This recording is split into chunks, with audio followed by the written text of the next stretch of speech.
मधुबन के बाबा, मधुबन के बाबा मुरली वाले, आपका क्या कहना, आपका क्या कहना। ओम शांति। आज 21 जून 2023 के साकार मधुर महावाक्य हैं। आज मीठे मीठे बाप दादा बोले, मीठे बच्चे, तुम ज्ञान सागर बाप के पास आते हो सम्मुख मिलन मनाने, बादल भरने। तुम यहाँ कोई तीर्थ करने व पहाड़ी की हवा खाने नहीं आते हो। बाबा ने कहा, मीठे बच्चे, तुम ज्ञान सागर बाप के पास आते हो सम्मुख मिलन मनाने, बादल भरने। तुम यहाँ कोई तीर्थ करने व हवा खाने नहीं आते हो। बाबा ने आज प्रश्न पूछा है कि ग्रस्त व्यवहार में रहते हुए किस विधि से चलते रहो तो एवर हेल्दी बन जाएंगे। और उत्तर में बाबा कहते, एवर हेल्दी बनने के लिए सदैव बाबा बाबा करते रहो। तुम्ही से खाऊं, तुम्ही संग घूमूं, सब कुछ बुद्धि से बाप के हवाले कर दो। ऐसा समझकर चलो कि हम शिव बाबा की परवरिश के अंदर पल रहे हैं। किसी भी चीज में ममत्व न रहे, अर्पण करके उसके हुक्म से खाओ तो सब पवित्र हो जाएगा और तुम एवर हेल्दी बन जाएंगे। मुरली का गीत है दूर देश का रहने वाला। ओम शांति। दूर देश के रहने वाले पास बच्चियां मिलने आती हैं। बच्चियां कोई तीर्थ पर नहीं आती हैं, वह पहाड़ी पर हवा खाने नहीं आती हैं। मनुष्य तो पहाड़ों पर जाते हैं हवा खाने, परंतु बच्चे यहाँ पर आते हैं माता पिता पास मिलने। यह जानते हो, माता पिता दूर देश के रहने वाले आते हैं पराये देश में। क्यों आते हैं? स्वर्ग रचने। उनसे मिलने के लिए बच्चे भिन्न भिन्न गांवों से, कितना दूर देश से आते हैं। विलायत से भी आएंगे। किस लिए? कोई चीज देखने के लिए नहीं। आत्माएं अथवा जीव आत्माएं आती हैं माता पिता से मिलने।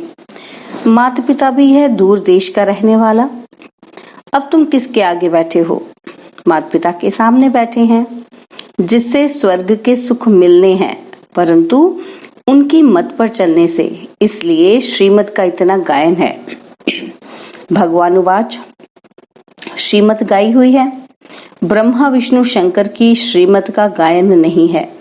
सबसे श्रेष्ठ माता पिता है जिसका गायन करते हैं।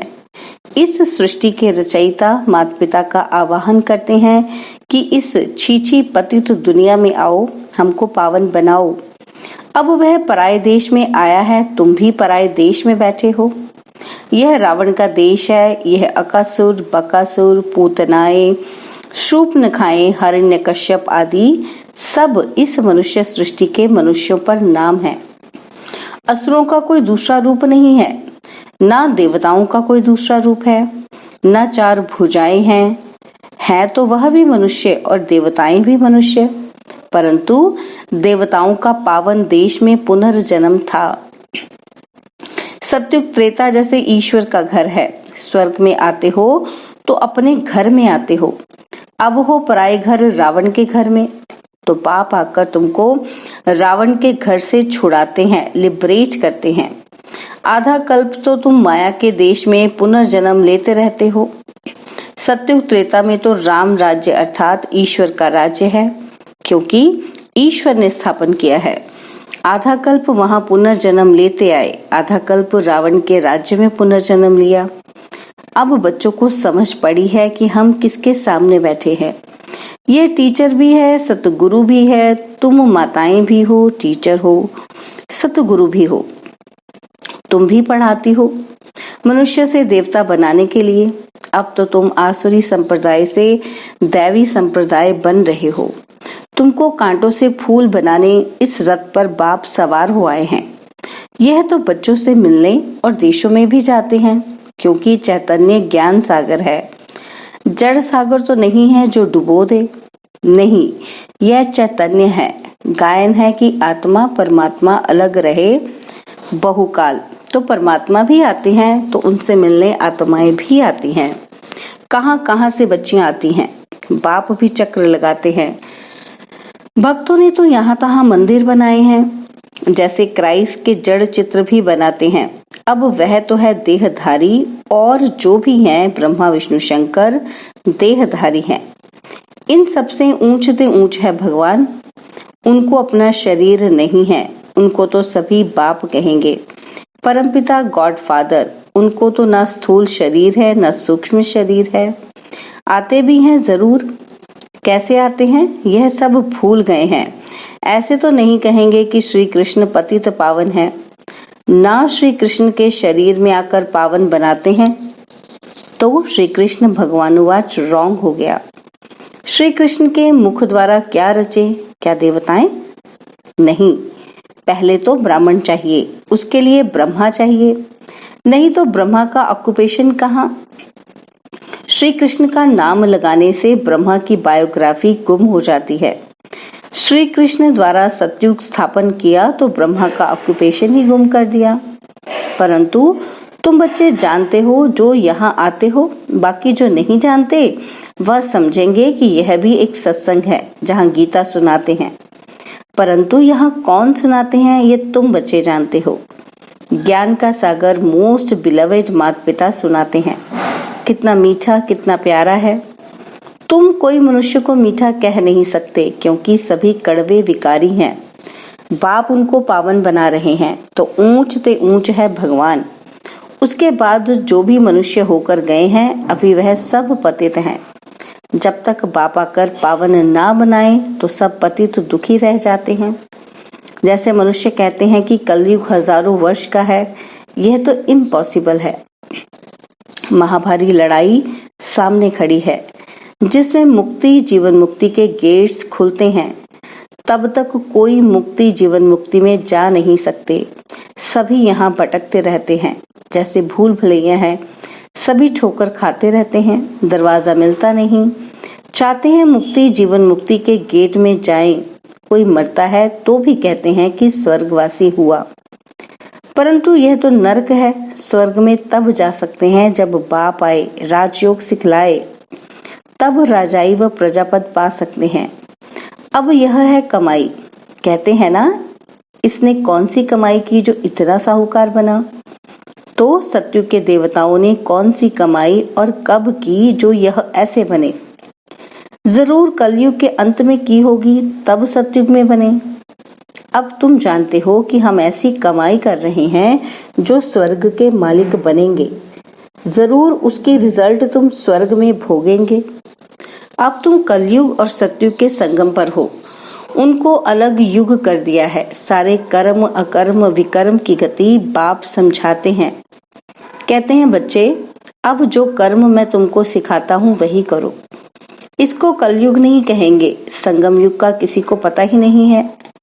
जब सतयुग से त्रेता होता है तब भी किसी को पता नहीं पड़ता कि सतयुग त्रेता का संगम पास हो रहा है। यह पीछे गाया जाता है कि सतयुग में फलाने राज्य करते थे, त्रेता में फलाने राज्य करते थे, द्वापर हुआ तो देवी देवता वाम मार्ग में चले गए। यह अब सब तुमको पता पड़ता है। यह ज्ञान और कोई में नहीं है। तुम ही वर्ल्ड की हिस्ट्री ज्योग्राफी पढ़ते हो। तुम्हारे पास एम ऑब्जेक्ट है।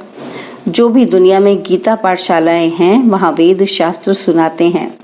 एम ऑब्जेक्ट कोई नहीं है। स्कूल कॉलेज को पाठशाला कहते हैं। वह पढ़ाई फिर सोर्स ऑफ इनकम है।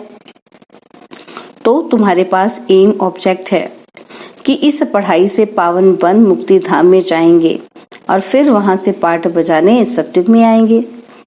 तुमको सतयुग से कलयुग तक कौन सा पाठ बजाना है वह सारा पता है।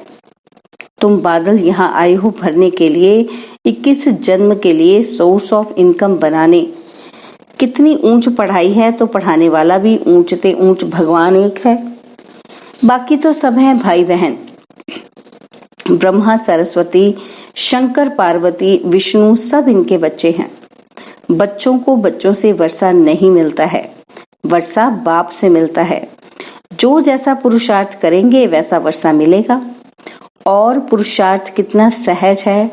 अच्छा, इतना ज्ञान नहीं सुना सकते तो 3 पैर पृथ्वी का लेकर छोटे कमरे में ही गीता पाठशाला खोल दो। बोर्ड में लिख दो कि आकर बाप से 21 जन्मों के लिए वर्षा लो। छोटा बोर्ड ही लगाओ, उसमें लिखो कि 21 जन्मों के लिए स्वर्ग की बादशाही तुम्हारा ईश्वरीय जन्म सिद्ध अधिकार है। भल आकर पूछो, तुम जिसको माता पिता कहते हो वह तो जरूर स्वर्ग का रचता है, तो तुमको जरूर स्वर्ग का वर्षा मिलना चाहिए। वह कहते हैं निरंतर मुझे याद करो और सबको भूलो। इनके साथ रहते हुए, सामने देखते हुए बुद्धि वहां लगानी है। बाप का फरमान मिलता है तो सिर पर रखना चाहिए ना। बाप ऑर्डिनेंस निकालते हैं कि बच्चे अब विष का धंधा बंद करो, और कोई से बात नहीं करते, बच्चों को ही समझाते हैं। बाहर वाला तो यहाँ सभा में कोई बैठ नहीं सकता जब तक 7 रोज आकर ना समझे। कहानी है ना कि इंद्रप्रस्थ में पुखराज परी एक पतित मनुष्य को ले आई तो उसको सजा मिल गई। तो यह कायदा नहीं, जब तक 7 रोज भट्टी में नहीं डाला है, भट्टी में स्वच्छ होने बिगर बैठ नहीं सकते। हाँ, कोई बड़े मनुष्य मिलने को आते हैं, सुनते तो है ना। सुबह का क्लास देखें तो ऊपर से पूछकर श्रीमत से बताते हैं, देखते हैं अच्छा है, उल्टा नहीं उठाएगा तो उनको थोड़ा पहले समझाया जाता है, फिर आने की छुट्टी देनी पड़ती है। तुम सबको समझाओ कि यह हमारे माता पिता है जिससे स्वर्ग के सुख मिलते हैं। यह बाप, टीचर, सतगुरु तीनों हैं। तुमको जैसे 3 इंजन मिले हैं, इस समय तीनों इकट्ठे मिलते हैं। वहां तो अलग अलग मिलते हैं, पहले बाप, फिर टीचर और वृद्ध अवस्था में गुरु करते हैं। तुम अब किसकी परवरिश के नीचे हो?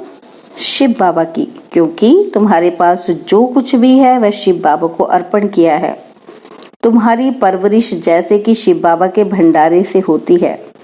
तुमने अपना सब कुछ शिव बाबा को दान किया है, अब उनसे ही तुम पलते हो। कितना पवित्र अन्न मिलता है।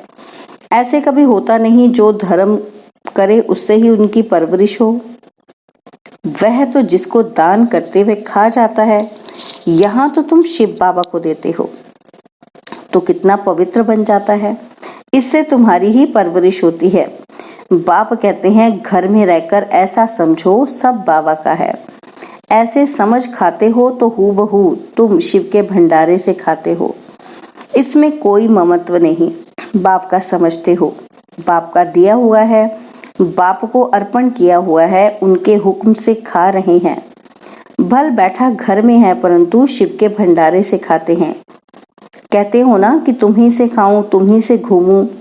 बाबा बाबा कहने से उनसे योग लगा रहेगा, एवर हेल्दी बन जाएंगे। यह है हेल्दी बनने की सैनिटोरियम।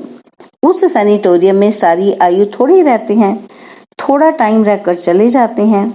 यहाँ तो तुम बैठे हुए हो, एवर हेल्दी 21 जन्मों के लिए बनते हो, और यहाँ आते हो किस लिए?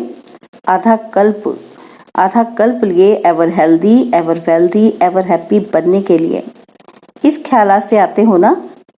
यहाँ हवा खाने के लिए व तीर्थ करने तो नहीं आते हो। यहाँ आते हो शिव बाबा के पास। बाबा भी आते हैं पराए देश पराए तन में। गीता जो गाई हुई है कुछ तो राइट होगा। आवाहन करते हैं बाप के आने के लिए, तो जरूर उनको पतित से पावन बनाने के लिए आना पड़े। पतित तो नहीं, परम धाम में उनके पास जाएंगे। पावन होने के लिए जा ही नहीं सकते। हर एक भक्त की आत्मा पुकारती है कि बाबा आओ, तो बाप कहते हैं मैं आता हूँ सबकी गति सदगति करने। बाप भी आते हैं पराए देश पराए तन में। गीता जो गाई हुई है कुछ तो राइट होगा। आवाहन करते हैं बाप के आने के लिए, तो जरूर उनको पतित से पावन बनाने के लिए आना पड़े। पतित तो नहीं, परम धाम में उनके पास जाएंगे पावन होने के लिए, जा ही नहीं सकते। हर एक भक्त की आत्मा पुकारती है कि बाबा आओ। बाप कहते हैं मैं आता हूँ सबकी गति सदगति करने। सर्व के ऊपर दया करने वाला सर्वोदय तो एक बाप है, एक ही बाप है ना। तो कौन सी दया करते हैं? श्रीमत देते हैं। श्रीमत तो मशहूर है, जिस पर चलने से श्रेष्ठ अर्थात स्वर्ग के मालिक बनेंगे। फिर जो जितना डायरेक्शन पर चले कोई तकलीफ तो देते ही नहीं। हठ योग करने व तीर्थों पर धक्का खाने की। अमेरिका हो, फिलिपाइन हो, कहाँ भी हो, ग्रस्त व्यवहार में तो रहना चाहिए, परंतु रहते हुए कमल पुष्प समान रहना है। जनक का मिसाल है, तुम्हारा है राजयोग, वह तो कहेंगे स्वर्ग के सुख तो काग विष्ठा के समान है, परंतु भारत का राजयोग तो मशहूर है, इसको कोई जानते नहीं। प्राचीन योग तो प्राचीन बाप ही सिखाएंगे। गीता, वेद, शास्त्र आदि सब भक्ति मार्ग की सामग्री है। झाड़ को पूरा होना ही है, फिर इसी झाड़ को सब्ज होना है। तो तुम आए हो माता पिता के पास रिफ्रेश होने, और घड़ी घड़ी आएंगे क्योंकि सम्मुख मजा आता है।